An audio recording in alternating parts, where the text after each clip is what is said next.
Bienvenidos y bienvenidas a la unidad de contenidos de este primer módulo que se construye a través de esta primera sesión que hemos denominado Aproximándonos a la realidad de estudio.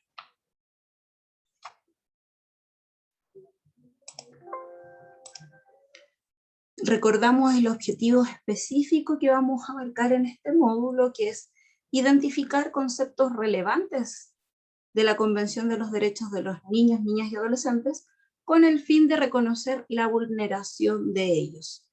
En esta primera sesión vamos a conceptualizar y en la segunda profundizaremos un poco más con respecto a la Convención de los Derechos del Niño y sus principios. ¿Qué podemos decir? El primer concepto que adquiere relevancia es infancia. Y vamos a denominar una hoja de ruta que nos invita a ir desde la infancia hacia la niñez.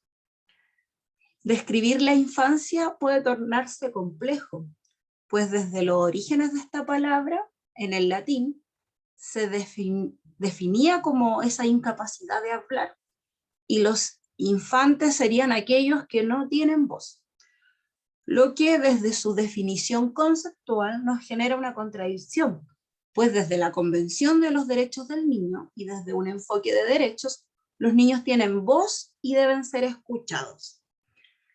No obstante, nuestras políticas públicas están diseñadas desde una línea en que el niño es visto como un menor, es decir, no se reconoce el hecho de que sea un sujeto de derechos. No obstante, sí lo tiene, porque como país hemos firmado y ratificado dicha Convención de los Derechos del Niño. Podríamos definir este concepto de niñez desde la RAE, diciendo que la palabra niño o niña proviene de la voz infantil o de la expresión onomatopéyica nimno, que refiere al que está en la niñez, y a la vez se le caracteriza por tener pocos años y poca experiencia, o asimismo se le atribuyen características como decir que obra con poca reflexión y advertencia, entre otras. Por otra parte, la niñez también se define desde ser una etapa que forma parte del ciclo evolutivo, que se extiende desde el nacimiento a la pubertad. Hay conceptualizaciones con respecto a infancia que quedarían fuera de las nuevas visiones sobre la niñez, entre ellas el concepto de atribuirle poca reflexión, porque se considera al niño desde un enfoque de derechos como un sujeto social que interactúa y que es hoy, no que espera mañana para ser y para actuar dentro de la vida social. No obstante, volvemos a recordar que nuestras políticas públicas se han diseñado desde una concepción que no involucra el enfoque de derecho, pero hemos ido avanzando en esa línea con instituciones como la Defensoría de la Niñez, en la cual vamos a profundizar más adelante. Queremos compartir esta cita para reflexionar un poco en torno a la niñez, a la infancia.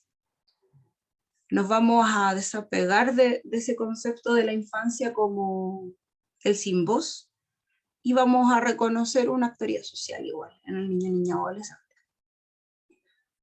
Gaitán en el 2006 dice: la infancia como el ámbito privilegiado para la socialización, una etapa donde es posible introducir primeramente valores, formas de conducta socialmente aceptadas, que van a dar lugar a una correcta integración de los individuos en la sociedad. Esta cita nos invita a reflexionar que la niñez es más que una etapa propia del ciclo evolutivo que va desde la niñez a la pubertad, porque es un espacio de socialización privilegiado. En ese contexto el niño interactúa con sus pares, con su primer sistema de socialización que es la familia, con su barrio, con su escuela y con la sociedad. Y de hecho el concepto de niñez se va construyendo a través de estas distintas interacciones. Por lo tanto sería reduccionista decir que la niñez es un periodo solamente acotado a la edad del niño, niña o adolescente. Por lo tanto vamos a entender este concepto de una manera mucho más amplia. Nos expresa el plan de acción de la Cumbre Mundial a favor de la infancia, con fecha 30 de septiembre del 90. No hay causa que merezca más alta prioridad que la protección y el desarrollo del niño, de quien dependen la supervivencia, la estabilidad y el progreso de todas las naciones, y de hecho de la civilización humana.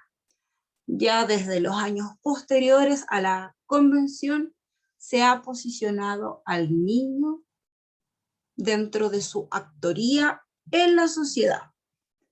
Si bien tenemos que seguir avanzando en políticas públicas y en leyes en pos del desarrollo de niños, niñas y adolescentes, hemos ido avanzando, dando pequeños pasos. Algunos datos importantes sobre la niñez en Chile. La población total en Chile corresponde a alrededor de 17 millones. De estos 17 millones, podemos decir que la población de niños, niñas y adolescentes, es decir, aquellos que tienen entre 0 y 17 años, son alrededor del 24% de la población. Asimismo, podemos expresar que 44% de los hogares del país tienen niños, niñas y adolescentes. De este total que representa a la niñez, 51% son niños y adolescentes hombres y 49% son niñas y adolescentes mujeres. Esto respecto a la fuente que nos entrega el censo en el 2017. Si seguimos realizando una radiografía de la niñez chilena, ¿qué podemos decir? Que alrededor del 23% tiene entre 14 y 17 años. Son un 22% también. Aquellos que tienen entre 0 y 3 años, aquellos que tienen entre 4 y 5 años son alrededor del 11%, aquellos que tienen entre 6 y 9 años representan alrededor del 23%, y aquellos que tienen 10 a 13 años el 22% también. Como vemos, la población de la niñez se distribuye en porcentajes muy similares entre la primera infancia y la adolescencia, la pubertad y acercándonos a la juventud. ¿Qué más podemos decir de los niños en Chile?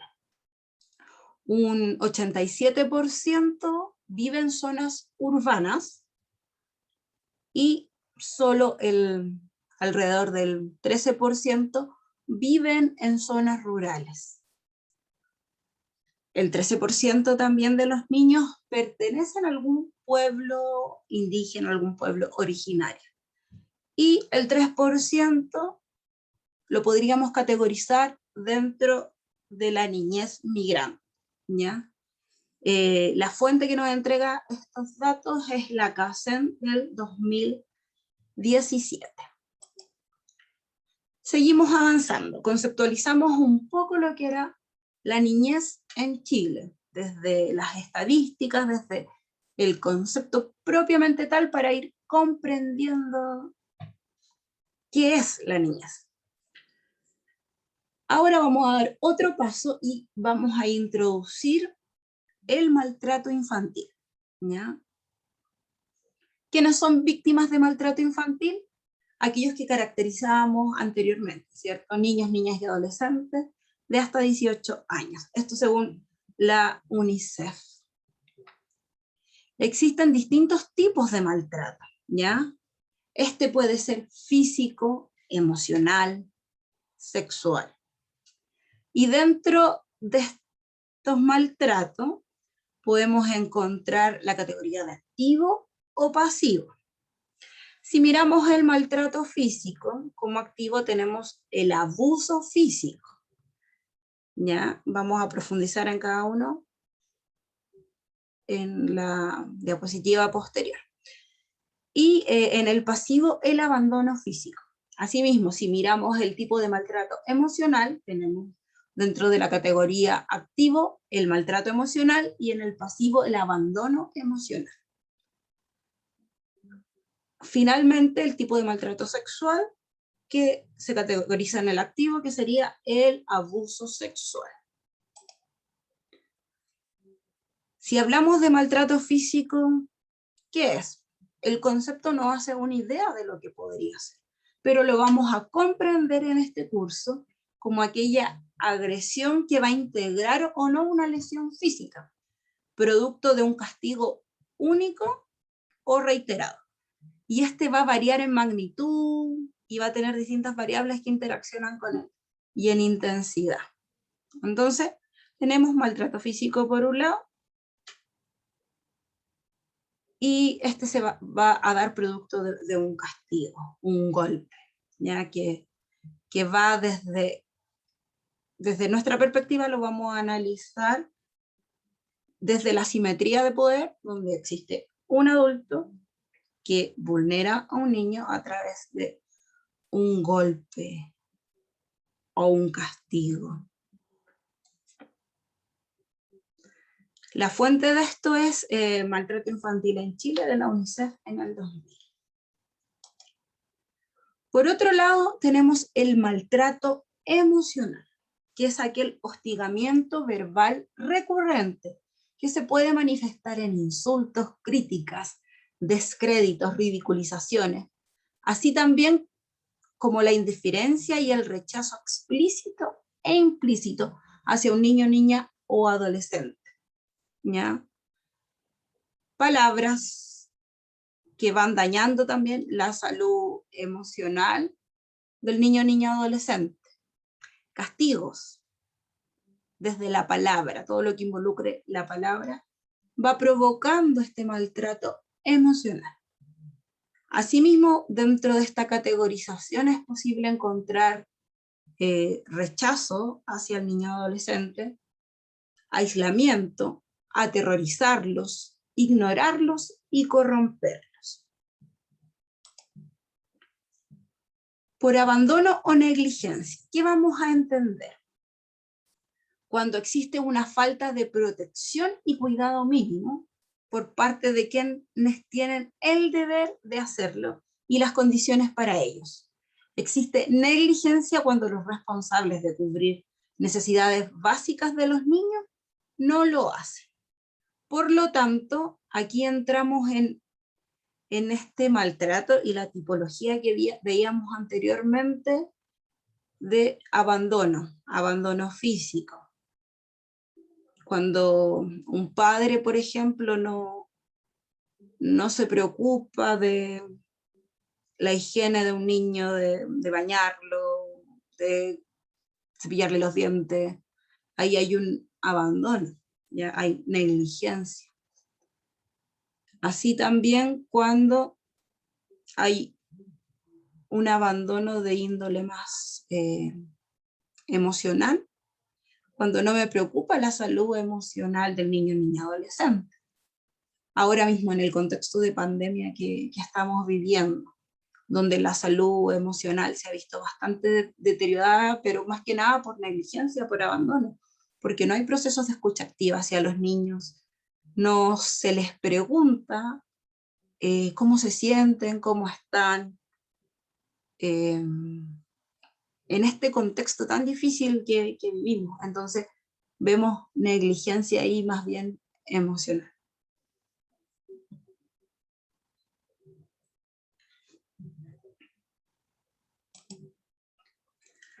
Y finalmente llegamos a la categoría de abuso sexual, que vamos a entenderlo como la actividad sexual que se da entre un adulto, un niño, niña, adolescente, que puede incluir la explotación sexual.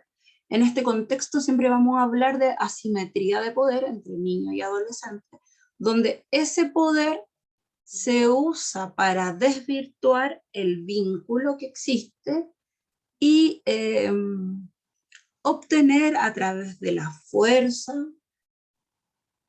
chantaje, entre otros,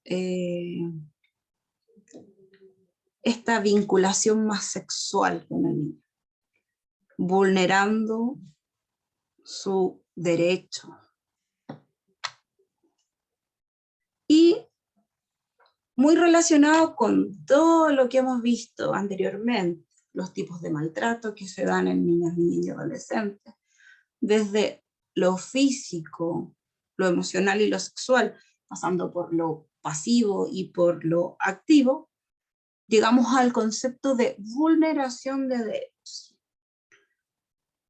¿Qué es la vulneración de derechos? Al inicio de la sesión veíamos este caso de Oliver Twist, ¿ya? Del siglo XIX, pero no muy alejado de la realidad que viven niñas y adolescentes hoy día, ¿ya? La vulneración de derechos es la transgresión de los derechos de los niños, niñas y adolescentes que se establecen en la Convención de los Derechos del Niño. Esta agresión puede ser constitutiva de delito o no serlo, ¿ya?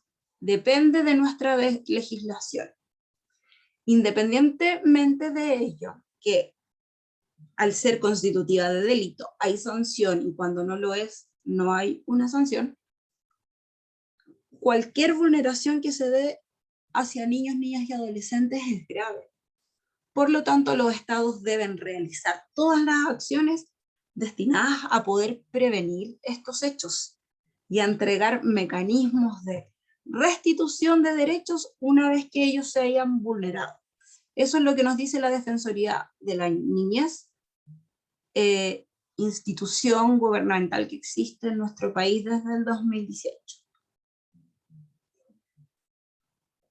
Esta vulneración de derechos nos abre una mirada, un desafío a seguir profundizando en la convención, la cual tiene principios que vamos a conocer para ir diagnosticando estas vulneraciones de derechos que se dan ante distintas situaciones que viven los niños, niñas y adolescentes. Por ejemplo, si tenemos padres que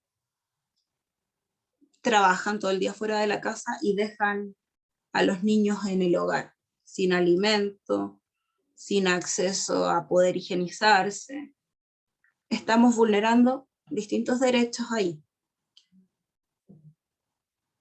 Otro ejemplo, si el Estado, que tiene que ser garante del derecho y velar porque no se vulneren en los niños, niñas y adolescentes,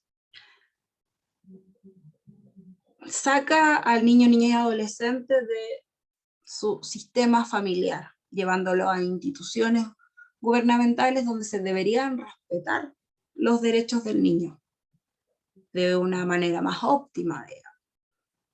Pero en ese contexto el niño sigue siendo vulnerado. ¿Qué tenemos que hacer como Estado ahí?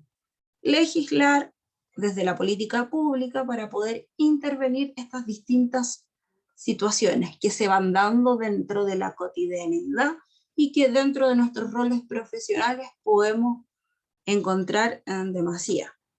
Y este proceso de pandemia también ha traído consigo muchas más vulneraciones de derechos. Quiero invitarlos a escuchar el siguiente caso, poder verlo también, que nos da a conocer una situación muy compleja que desde hace un par de años viene viviendo el sistema de protección existente en nuestro país hacia los menores de edad. Atentos.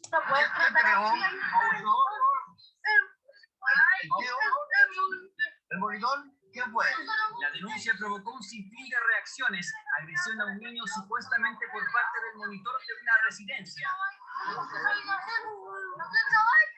Quien grabó el video es Daniel, vecino de Peñaflor, bajó de su auto al ver una escena que no pudo pasar por alto. Veo a un tipo adulto que tenía un niñito de las pies y lo arrastró como un saco baba con la puertita del suelo y lo tiró después para adentro. A mí me dio coraje porque yo soy padre, después me doy cuenta que el hogar de niños, no me pongo a grabar. La denuncia de maltrato ocurrió en esta residencia de niños, aldea Mis Amigos de Peñaflor, recinto privado sin fines de lucro y colabora con el Sename. Daniel solo viralizó el video, pero este martes hizo la denuncia formal en Carabineros. Y yo soy un adulto maltratando a los niños y eso no puede ser. Los niños se merecen respeto y lo único que quiero es justicia para ese pequeño, para todos los niños que están dentro de los maltratos. Más de una decena de vecinos llegó hasta el frontis del hogar. Hubo tensión ante la falta de respuestas. Colocaron carteles. El padre que logró entrar a la salida no le quisieron abrir. También nos entregó su testimonio. ¿A su hijo le han golpeado? Sí, creo que una que le da almuerzo le puso un palmetazo para que se comiera toda la comida. El niño no quería mal, le metió la comida a la fuerza, eso no, yo me volví loco. Como la denuncia de Daniel fue el día siguiente, se realizó primero una de oficio que ya investiga la Fiscalía Occidente. Al niño se le constató lesiones y está en buenas condiciones. El caso está también en el juzgado de familia. Carabineros volvió al hogar durante esta mañana. Se pedirá información al hogar respecto a la situación y el estado del menor en dicho lugar, y asimismo se oficiará a la Defensoría de la Niñez para determinar si existe vulneración de derechos de niños, niñas y adolescentes.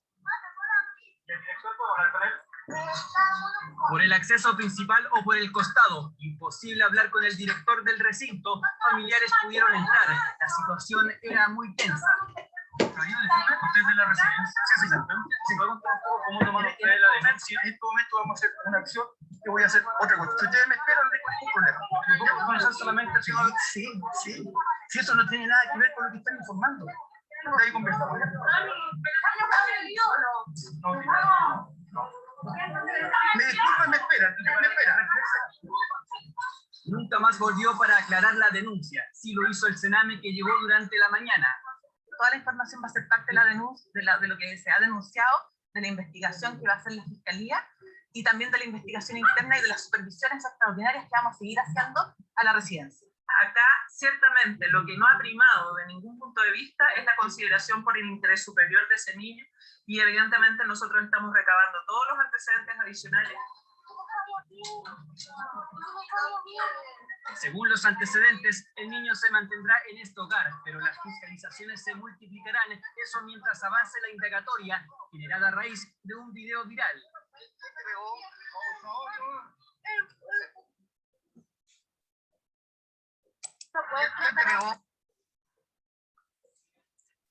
Hoy en día, el contexto actual y el romper las diferencias espaciotemporales nos sitúan a tener mayor conocimiento de lo que en antaño estuvo oculto. Un Servicio Nacional de Menores que, desde el rol del Estado, tiene que ser un garante de los derechos, vulnera dentro del sistema interno. Este caso nos lleva a tener un análisis crítico de la situación de vulneración de derechos y a dar un pie posteriormente a seguir profundizando en la convención. Dentro de la noticia se nombraba el interés superior del niño, entre otros, y eso es lo que vamos a profundizar en la siguiente sesión. Les queremos dejar algunas preguntas con el fin de poder aplicar los conceptos que vimos en esta primera sesión en relación a maltrato, a niñez y a tipos de maltrato, negligencia, abandono, entre otras conceptualizaciones, y también vulneración, que nos permiten tener este primer acercamiento a la realidad de la niñez actual. Tenemos 3 preguntas. La primera sería, ¿qué tipo de maltrato se presenta en el caso anterior desde la perspectiva de cada uno de ustedes?